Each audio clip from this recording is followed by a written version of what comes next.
창세기 30장은 레와 라헬의 아기 낳기 경쟁이 이제 쭉 보여지게 됩니다. 가장 드라마틱하기도 하고 가슴 아프기도 하고 또 가장 은혜가 되는 말씀이 창세기 30장이에요. 이 30장에 보게 되면 옛말에 이런 말이 있죠. 가지 많은 나무 바람 잘 없다, 이런 말이 있는데 거기에 대입해 보면 이런 얘기가 될 것 같아요. 아내 많은 나무 야곱, 가지 바람 잘 없다. 그러니까 아내가 많다 보니까 야곱이 그 가족 안에 이루어지는 뭐 좋은 것도 있겠지만 많은 그 바람 부는 날들, 그것 때문에 가정사가 참 많이 이렇게 흔들리고 불안하고 어렵습니다. 사실은 이제 야곱이 사랑하여서 라헬을 택했지만 결국 레아가 덤으로 아내가 되었고 두 종이 덤으로 아내가 되었죠. 왜냐하면 결국 아기 낳기 경쟁으로 인해서 이제 레아와 라헬이 자기들의 아기만 생각하는 게 아니라 안 되니까 막 종들까지 다 자기 남편에게 주어서 아기를 낳는 이런 아기 낳기 경쟁이 있는 것입니다. 사실 가장 인간적인 것이죠. 왜냐하면 아기를 많이 낳아야 남편의 사랑을 받을 거다라는 생각을 갖고 있었던 이 고대 사회의 모습을 우리에게 보여주고 있죠. 그러면서 오늘 말씀 보면 라헬이 합한 채를 이제 얻기 위해서 레아에게 남편과 함께 하룻밤을 잘 수 있는 그 권한을 주게 됩니다. 오늘 말씀 14절에서 16절 보면 이런 말씀이 있죠. 같이 한번 천천히 읽어볼까요? 밀 거둘 때 루벤이 나가서 들에서 합 한 채를 얻어 그의 어머니 레아에게 드렸더니 라헬이 레아에게 이르되 언니의 아들의 합 한 채를 청구하노라. 레아가 그에게 이르되 내가 내 남편을 빼앗은 것이 작은 일이냐? 그런데 내가 내 아들의 합 한 채도 빼앗고자 하느냐? 라헬이 이르되 그러면 언니의 아들의 합 한 채 대신에 오늘 밤에 내 남편이 언니와 동침하리라 하니라. 저녁 때 야곱이 들에서 돌아오매 레아가 나와서 그를 영접하며 이르되 내게로 들어오라. 내가 내 아들의 합 한 채로 당신을 샀노라. 그 밤에 야곱이 그와 동침하였더라. 아멘. 사실 저와 여러분은 경험할 수 없는 이 부부의 관계잖아요. 야곱이 어느 방에 들어가야 될지, 레아의 방에 들어가야 될지, 라헬의 방에 들어가야 될지, 두 시내였던 그 아내의 방으로 들어가야 될지, 사실 그 마찬가지로 조선시대에 우리가 사극을 보게 되면 이제 왕이 합궁해야 될 그 날짜를 정해서 마음대로 못 하잖아요. 그래서 이 합궁할 때 이 뭐 궁녀에게 아니면 저 정실 부인에게 뭐 이런 것들이 있는 것처럼 그 여러 부인이 있다 보니까 야곱이 사실 아내와 자야 되는 것도 상당히 신경 쓸 문제이고 아주 큰 문제가 되는 것 같습니다. 왜냐하면 계속해서 자기가 사랑한다고 라헬에게만 계속 야곱이 들어가면 누가 질투하겠어요? 다른 아내들이 엄청난 질투가 있는 거죠. 그러면서 이 질투 사이에 사랑받고자 원하는 이 아내들의 이 경쟁들이 또 무시할 수 없는 이 가족 간의 불화가 되는 거죠. 특별히 레아는 시력이 안 좋다 그랬잖아요. 얼굴이 못생겼고 외모가 그렇게 출중하지 못하다 보니까 야곱이 사랑했던 여인은 라헬밖에 없고, 그렇죠? 라헬은 너무 예쁘고 곱고, 그러니 뭐 레아가 들어오겠어요. 아내가 비록 됐지만, 그러니까 항상 라헬만 계속 야곱은 찾을 거 아니에요, 그렇죠? 그러면 그 같은 부인인데 비록 언니와 동생 친자매긴 하지만 부부가 되었기 때문에, 그렇죠? 자기 남편을 또 함께 사랑받고자 하는 것이 있지 않겠어요? 창세기 30장 29장부터 30장 보면 참 레아가 가슴 아픈 여인이에요. 그렇죠? 외모가 출중하지 못하다 보니까 떨어지다 보니까 자기 동생 여동생은 너무 예쁘고 아름답고 한 남자인 야곱이 그만을 찾고 또 남편이 뭐 어쩔 수 없이 남편이 됐지만 남편이 되고 난 다음에도 자기를 찾지 않는 저 라헬만 찾게 되면 여자 입장에서는 정말 가슴 아픈 거죠. 그래서 이 아기 낳기 경쟁을 보게 되면 레아의 그 슬픔이 담겨져 있어요. 그래서 어떻게 하면 아기를 낳아서 남편 야곱이 자기에게 관심을 두고 자기를 사랑해 줄 거냐, 그 이름 자체에 그 레아의 아픔들이 계속 아이들에게 이름을 할 때마다 있는 거예요.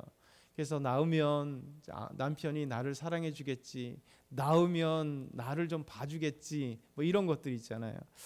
오늘 그러면서 이제 계속해서 레아는 아기를 낳고 또 시녀까지 보면서 아내를 낳고, 라헬도 시녀를 보내서 아기를 낳는데 사실은 라헬은 아직 아기가 없는 겁니다.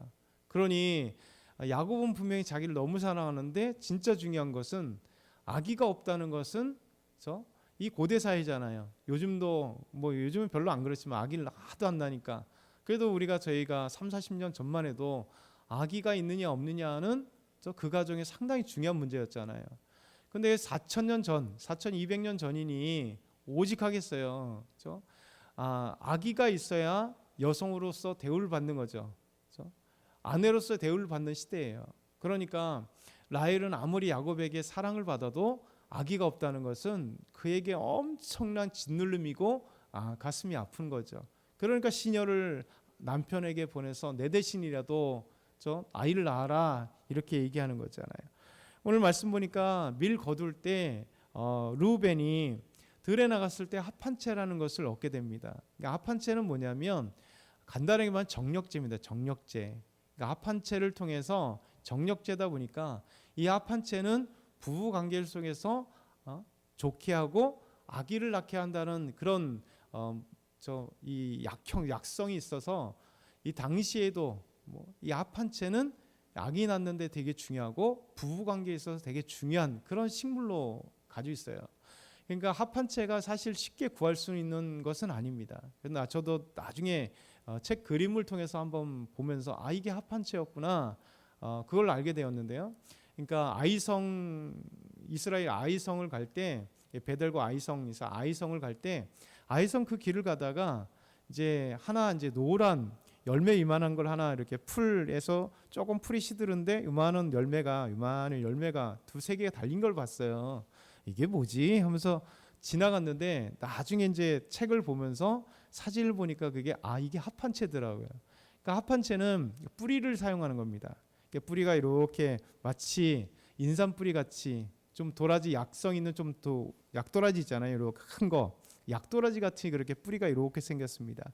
그래서 합한채가 그 뿌리를 사용하는 건데, 어찌됐든 간에 이 합한채라는 것은 오래도록 남자의 정력제로 이렇게 인식되고, 그리고 부부관계 그리고 자녀를 낳는 이런 관계에서 이렇게 중요한 거예요.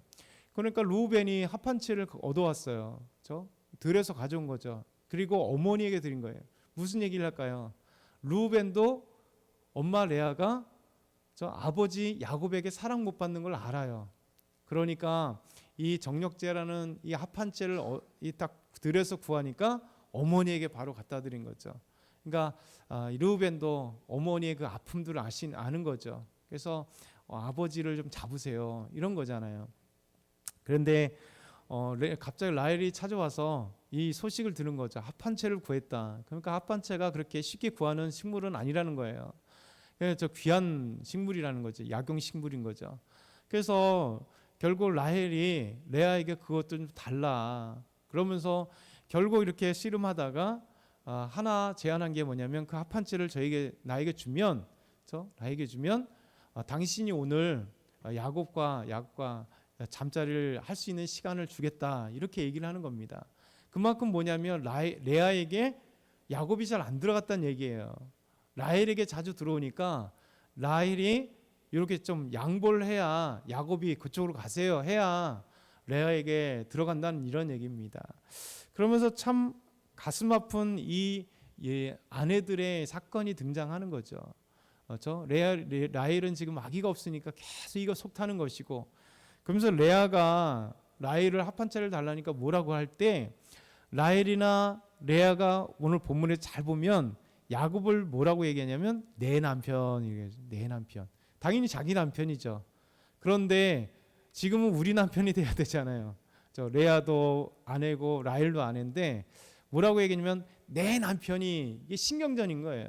그럼 얼마나 아무리 자매 관계였어도 어차피 야곱의 부인들이 됐기 때문에 레아도 뭐라고 얘기하냐면 내 남편을 왜 뺏으려고 하느냐 이렇게 얘기하죠. 라헬도 내 남편 이렇게 얘기해요. 그래서 이 말씀 속에서 이들의 참 가슴 아픈 사연들, 왜 이제 오늘 새벽 예배 큐티다 보니까 앞에부터 쭉 읽으면 어제 아마 읽으셨을 텐데 그 가슴 아픈 아기에 대한 사연들을 레아에게, 전 개인적으로 이 레아 이 말씀을 쭉 읽으면서 항상 레아가 되게 가슴이 와닿아요. 수년째 그러고 있습니다. 수년째 이 말씀들을 계속 읽으면 참 가슴 아픈 레아다. 참 볼품없는 레아, 외형적으로 볼품없는, 또 남편에게 사랑받지 못하는 천덕꾸러기 같은 이 레아. 어쩌다가 저 아버지에 의해서 라헬이 결혼해야 되는데 야곱에게 갑자기 신혼방에 자기가 들어가서 그냥 어부지리로 남편이 생겼는데 남편에게 사랑받지 못해. 평생 남편에게 사랑받지 못하는 아내가 얼마나 정말 스트레스 받겠어요. 옛날에 우리나라 그러잖아요. 요즘엔 좀 덜하겠지만 옛날에 바람 피워서 세컨드라고 하잖아요. 실제 저희 부인은 여기 있는데 맨날 남편이 밖에 나가서 다른 여자 만나고 살림집을 찾고 막 할 때 그 옛날에 어머니들이 집에 있었던 어머니들이 그 고통이 있잖아요. 남편이 자기를 바라보지 못하고 맨날 밖에 두면서 다른 여자와 함께 살고 있고 다른 여자를 찾고 있는 진짜 이 여인의 고통, 이게 레아예요. 비록 정확한 그 관계는 아니지만 그 마음은 갖고 있는 게 레아죠. 그런데 하나님은 놀랍게도 사랑하는 라헬에게 아기를 주지 않아요. 오랜 동안. 근데 오히려 레아에게 아기를 주면서 하나님이 위로하시죠. 그러면서 결국 오늘 말씀 보면 레아가 이제 하나님의 은혜로 자녀들을 낳게 됩니다. 우리 17절부터 21절 한번 볼까요? 하나님이 레아의 소원을 들으셨으므로 그가 임신하여 다섯째 아들을 야곱에게 낳은지라. 레아가 이르되 내가 내 시녀를 내 남편에게 주었으므로 하나님이 내게 그 값을 주셨다 하고 그의 이름을 이사가리라 하였으며 레아가 다시 임신하여 여섯째 아들을 야곱에게 낳은지라. 레아가 이르되 하나님이 내게 후한 선물을 주시도다. 내가 남편에게 여섯 아들을 낳았으니 이제는 그가 나와 함께 살리라 하고 그의 이름을 스볼론이라 하였으며 그가 딸을 낳고 그 이름을 디나라 하였더라. 그러니까 하나님이 레아의 소원을 들으셨으므로, 참 아름다운 말이에요. 레아가 참 고통의 여인인데 그래도 하나님 앞에 그 고통을 하소연하고 하나님께 기도했더니 하나님이 천덕꾸러기인 아내였던 이 레아의 기도의 음성을 들으신 거예요. 그래서 하나님께서 이제 다섯째 아들을 그에게 주시는 거죠. 그래서 시녀에게 남편을 주었더니 이제 넷째 아들을 낳고 잠깐 멈췄다가 또 시녀를 통해서 아들이 낳아지고, 그리고 이제 멈췄던 그가 다시 아기를 낳게 되면서 다섯째 아들을 낳으면서 그 얘기를 하는 거예요. 내가 시녀를 내 남편에게 주었더니 대신 자녀들 낳았다가 다시 나에게 아기를 낳게 하시는 그 값을 내게 주시는군요, 하나님. 그러면서 그의 이름을 이사가리라 하였다, 이렇게 얘기하는 거예요. 그리고 다시 하나님께서 임신하게 하시는 거예요. 그러니까 레아가 계속해서 그 임신하는 과정, 아기를 낳는 과정에 보면 하나님의 은혜 없이는 레아가 살 수 없는 여인인 것이죠. 그러면서 마지막 여섯째는 뭐라고 얘기하냐면 하나님이 내게 후한 선물을 주시도다. 그래서 아기를 낳으면서 이제는 그가 나와 함께 살리라. 레아의 그 고통스러운 마음이 여기 담겨 있는 거죠. 여섯째 아들을 낳는데도 아직도 야곱 바라기만 하는 거예요. 야곱 바라기만. 자기 남편 바라기만 하는 거죠. 왜냐하면 여인의 입장에서는, 아내 입장에서 오직 남편의 사랑이 가장 큰 거잖아요. 근데 레아는 그 사랑을 받지 못하니까 아기를 낳으면서 계속해서 하나님의 은혜 가운데 그의 태의 문이 열리고 계속 아기를 낳는데, 그가 그 마음에 바라는 거는 계속 사실은 아들이에요. 아들, 남편. 이게 참 레아의 고통스러운 마음인 거죠. 그런데도 하나님은 그 레아가 이렇게 슬픔의 여인이고 아픔의 여인이고 비련의 여인인 것을 아시고 그에게 태를 열어주고 그의 기도를 들으시는 하나님의 은혜가 있는 것이죠. 그럼에도 불구하고 레아는 하나님의 그 은혜를, 유다를 낳을 때까지 하나님의 놀라운 은혜에 대해서 이렇게 고해요. 근데 유다를 낳으면서 이제 그때야 벌써 하나님을 찬양합니다. 이렇게 얘기를 하죠. 남편의 그 사랑에 만족한 게 아니라 이제 하나님을 찬양합니다. 그러면서 하나님의 이 놀라운 은혜들을 보시는 거죠. 그래서 레아는 사실 아들들의 이름을 주시면서도 야곱에 대한 사랑만 계속 갈구하는, 그럼에도 하나님의 은혜를 또한 이야기하는 레아. 근데 마지막으로 오늘 말씀 보면 하나님은 라헬에게도 하나님의 은혜를 주시기 시작합니다. 이제 계속해서 사랑받던, 야곱의 사랑을 받던 그가 사랑을 받지 못했는데 마지막으로 22절에서 24절 보면 같이 한번 읽어볼까요? 시작. 라헬을 생각하신지라 하나님의 그의 소원을 들으시고 그의 태를 여셨으므로 그가 임신하여 아들을 낳고 이르되 하나님이 내 부끄러움을 씻으셨다 하고 그 이름을 요셉이라 하니 여호와는 다시 다른 아들을 내게 더하시기를 원하노라 하였더라. 지금까지 얼마나 야곱의 사랑을 받았으나 가슴이 아프고 부끄러움이 있겠어요. 저 아기가 없는 저 아내는 저 되게 슬픔이잖아요. 그러니까 라헬의 이 고백이 그의 슬픔을 아는 거예요. 하나님이 나의 부끄러움을 씻으셨다. 아기 없는 나의 부끄러움을 이제 씻으셨도다. 그러면서 태문은 누구의 것이냐? 하나님이 여셔야 된다라는 사실을 우리에게 보여주는 거죠.